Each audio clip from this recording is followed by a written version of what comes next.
अस्सलाम वालेकुम। Like share and subscribe Sameera Ibrahim blog. उम्मीद है आप सब जने खैरियत से होंगे। अल्हम्दुलिल्लाह मैं भी खैरियत से हूँ। ये मैं तल रही थी बिरयानी की प्याज। ये 20 से 25 डली प्याज थे जो मैं कट कर ली थी बारीक। देखिए ये कलर की प्याज हो गई थी।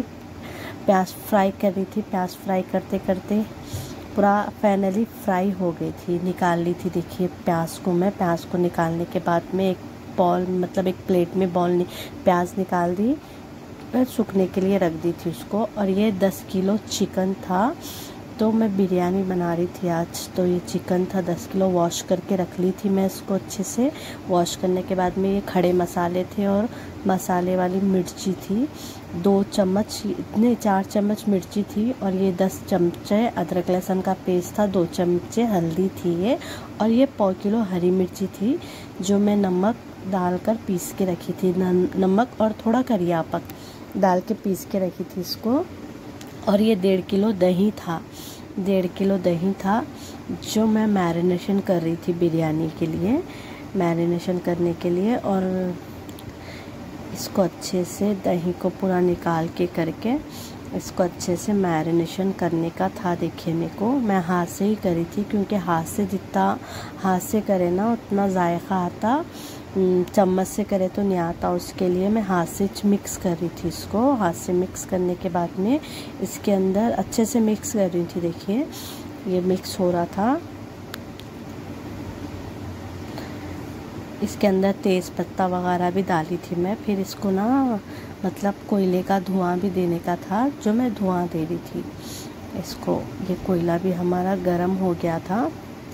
तो ये घी की पैकेट थी जो मैं पूरी इसके अंदर डाल दे रही थी। डाल के मतलब धुआं दिए तो थोड़ा अच्छा जायकेदार बनती ना बिरयानी, तो उसके लिए देखो साइडों से भी धुआं निकल रहा था। ये पूरा धुएं में फुल हो गया था माशाल्लाह थे, ऐसा हो गया था। फिर ये कोयला भी हटा दी, जो इसका घी था ना वो भी डाल दी। इसके अंदर थोड़ी मिर्ची कम दिख रही थी मेरे को, तो मैं थोड़ी और मिर्ची मिलाई इसके अंदर। ये मसाले वाली मिर्ची थी अपनी जो मैं गाँव से मंगाती हूँ, बहुत अच्छी टेस्टी मिर्ची रहती। देखिए ये ककबीर से ऐसे ही थोड़ा हिला रही थी मैं इसके अंदर। हिलाने के बाद में तो ऐसे ही इसको मिक्स कर रही थी। मिक्स करने के लिए फिर बाजी बोले हमारे नए हाथ से मिलाएंगे बोल के, हमारे ये बड़े बाजी थे जो मिला रहे थे, मिक्स कर रहे थे इसको, ये अखनी को मिक्स। क्योंकि नमक और मिर्ची थोड़ा कम दिखा था तो थोड़ा मिक्स करें उन्होंने हाथ से, क्योंकि हाथ से जितना अच्छा रहता ना उतना अच्छा चम्मच से नहीं आता।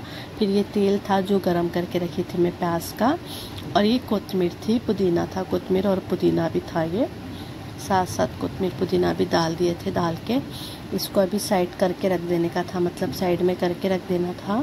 और इसके अंदर प्याज भी डाल दी थी मैं। और अखनी का मतलब अधन का जो पानी था ना वो भी चढ़ा दी थी। समझिए इसमें चखनी मिलाई थी मैं, तो इसके अंदर ही अधन का पानी चढ़ा दी। 10 से 15 हरी मिर्ची डाली। खड़े मसाले थे, दालचीनी और लौंग, इलायची, खड़ा ये तेज़ पत्ता था जो अधन के लिए चढ़ा दी थी मैं। इसके अंदर 1.5 से 2 चम्मच नमक डाली मैं। नमक डाल के इसको अधन के मतलब पानी के लिए चढ़ा दी। इसके अंदर घी डाल दी थी मैं, असली घी। ये अखनी थी जो मिला के रखी थी ना, उसके अंदर घी डाल रही थी मैं। तो अखनी के अंदर ये घी डाल रही थी। घी डाल के भी इसको अच्छे से मिक्स करने का था मेरे को। मिक्स करने के बाद में क्योंकि अपना अधन भी चढ़े गया था ना तो चावल भी पकते, बल्कि इसके अंदर थोड़ा कमी पेशी जो भी है वो देख ले रही थी। समझो ये चावल का उबाल भी आ रहा था। ये 4 किलो चावल थे, समझो 4 किलो चावल थे जो मैं 2 घंटे भिगा के रखी थी। आबिदा चावल थे ये बासमती। तो पानी में ये चावल भी डाल दी, तो खाना भी देखो ऐसा पक रहा था। इसको मिला रही थी, मिक्स कर रही थी मैं खाने में। खाना भी ये बॉईल हो रहा था। देखो हमारा खाना बॉईल होने के बाद में थोड़ा भी कनी पे था, समझो कच्चा पक्का था, अभी पका नहीं था परफेक्ट, अभी पक गया था। जो मैं इसके अंदर डाल रही थी, ये मेरी छोटी बहन थी जो मेरी हेल्प कर रही थी चावल डालने के लिए मैं। तो ये चावल भी हमारे डले गए थे। एक फदर थी, मतलब एक बार डाल के फिर इसके अंदर थोड़ी प्याज और थोड़ा कोतमीर वगैरह डाली, थोड़ा कलर डाली। ये पूरा लास्ट का था हमारा बिरयानी, जो मेरे को अभी दम भी देने का था। समझो घी वगैरह सब डाल दी थी मैं। तो फाइनल बिरयानी ये हो गई थी, मतलब पूरा डाल दी थी मैं इसके अंदर प्याज वगैरह। दम देने के लिए चूल्हे पे भी रख ली थी समझो। देखिए भाप वगैरह भी नहीं करी थी। 4 किलो की बिरयानी थी ये, मतलब यानी पूरा 12 किलो था समझो, 12-15 किलो के करीब था। ये मेरे भतीजे का छिट्टी था, तो वही जिसका भांडा वगैरह भरते ना वो कर रही थी मैं। ये पूरा ये बिरयानी भी फाइनली हो गई थी। देखो अपनी बिरयानी भी निकाल रही थी मैं, देने का था तो बिरयानी निकाल रही थी। फाइनली माशाल्लाह से बिरयानी तो अच्छी पक गई थी। फिर साथ साथ ना मैं मसाले वाला सालन भी बनाई थी। ये बैगना थे, 1/4 किलो बैगन थे, ज़्यादा बैगन नहीं थे ये, 1/4 किलो बैगन थे। और ये बैगन को तल रही थी मैं।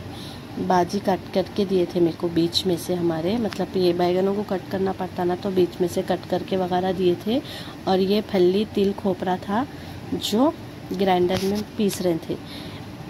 बैगन भी फाइनली तले गए थे देखो अपने, तो बैगनों को भी निकाल लेना कर लेना था। इसके अंदर 2 टमाटे भी डाली मैं, टमाटे डाल के भी अच्छे से फ्राई कर ली। फ्राई करने के बाद में इसको टमाटों को भी निकाल ली। इसके अंदर करियापक, थोड़ी मेथी और ज़ीरा डाल के इसको बघार दी। बघार देने के बाद में जो मसाले पीस के दिए थे ना मेरे को, वो इसके अंदर मिक्स कर दी समझो मैं। मिक्स करने के बाद में इसको बहुत अच्छे से, मतलब बहुत अच्छा जायकेदार सालन बना था अपना बघारे बैगन का। तो ये भी फाइनली हो रहा था। थोड़ा इसके अंदर पानी वगैरह भी डाली, इसको खूब अच्छे से भुनी। देखिए जितना अच्छा सालन को भूनते ना अपन उतना अच्छा टेस्ट आता। लो फ्लेम पे रख के भुनी मैं, क्योंकि ज़्यादा हाई पे रखे तो छींटे उछलते ना इसके, तो इसके लिए। ये 100 ग्राम फल्ली, 100 ग्राम खोपरा था, खोपरा नहीं डाली सॉरी मैं इसके अंदर, कहीं को बोलता तिल फल्ली प्याज डाल के बनाई। 1 चम्मच हल्दी थी, 1 चम्मच नमक था, 1 चम्मच अदरक लहसुन का पेस्ट था, 1 चम्मच मसाला मिर्ची थी समझो अपनी। ये खोपरा वगैरह तो नहीं डाली, बस 3 चीज़ें डाल के बनाई थी मैं। थोड़ी मिर्ची कम दिखी तो और थोड़ी मिर्ची डाली मैं मसाले वाली, डाल के इसको अच्छे से खूब भूनने के लिए। और ये गरम मसाला था, धनिया पाउडर, ज़ीरा पाउडर, थोड़ा गरम मसाला डाली क्योंकि लगता ना इसमें, तो उसके लिए डाली। देखिए और इमली का खट्टा भी था जो निकाल के रखी थी मैं, इसके अंदर मिक्स करने का था मेरे को इमली का खट्टा। 100 ग्राम इमली का खट्टा था, मतलब 100 ग्राम की इमली भिगा के रखी थी समझो। तेल भी देखो कितना अच्छा सेपरेट हो गया था अपना। तो ये भुने जा रहा था मसाला, फिर इसके अंदर इमली का खट्टा भी मिला दी मैं। मिलाने के बाद में इसको धीमे पे रख दी थी, लो फ्लेम पे, क्योंकि ढक्कन ढाप के जितना मसाला भुने जाता ना तो उतना टेस्टी बनता, बल्कि इसको रख दी थी। थोड़ा करियापक डाल के, कोतमीर करियापक डालकर साइड में रख दी थी समझो। थोड़ा और पानी डाली मैं इसके अंदर, 1.5 से 2 गिलास के करीब पानी डाली। डाल के इसको, ये मसाले भी जो भी थे ना वो भी डाल दी, डाल के ढक्कन ढाप के रख दी एक 10 से 15 मिनट के लिए, क्योंकि पकने के लिए। खट्टा भी डाली थी ना तो ढक्कन ढापना ज़रूरी था, क्योंकि छींटे उछलते ना अपने हाथ पे। बल्कि देखिए ये पक रहा था सालन बघारे बैगन वाला, बिरयानी के साथ अच्छा दिखता। बल्कि मिर्चियाँ नहीं थे हमारे घर, तो मिर्चियों का सालन बनाती थी मैं, मिर्चियों का सालन भी अच्छा दिखता ना। लेकिन ये भी अल्हम्दुलिल्लाह बहुत जायकेदार बना था। फिर साथ साथ मेरे को ना मीठा भी बनाना था, सेमियों का मीठा बना रही थी देखिए मैं।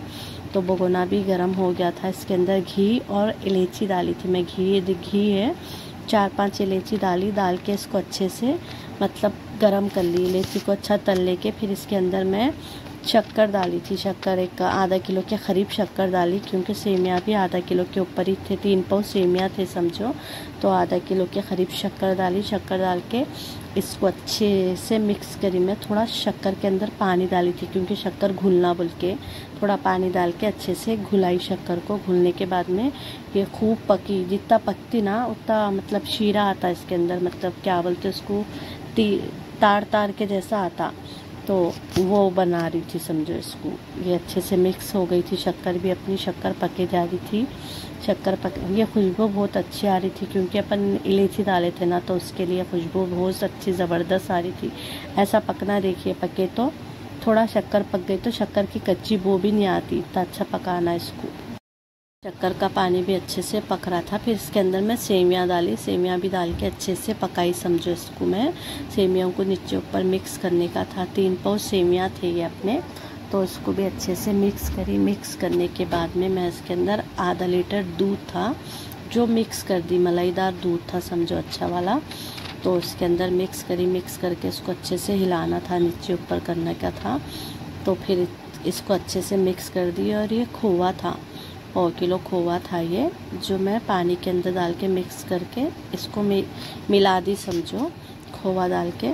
फिर ये बहुत ज़्यादा बड़ा भगोना दिख रहा था मेरे को, तो फिर छोटे भगोने में निकालेंगे, बल्कि निकाल रही भी थी मैं, लास्ट में निकाली। देखिए इसको अच्छे से मिक्स करने के बाद में ये भी पक गया था, खोवा भी पक गया था, तो ये भगोने में निकाल ली मैं, क्योंकि वो बहुत ज़्यादा बड़ा हो गया था। तो ये काजू बादाम थे जो मैं इसके ऊपर डाल के डेकोरेशन कर दी थी। तो please like share and subscribe Sameera Ibrahim blogs को। उम्मीद है आप सब खैरियत से होंगे। अल्हम्दुलिल्लाह मैं भी खैरियत से हूँ।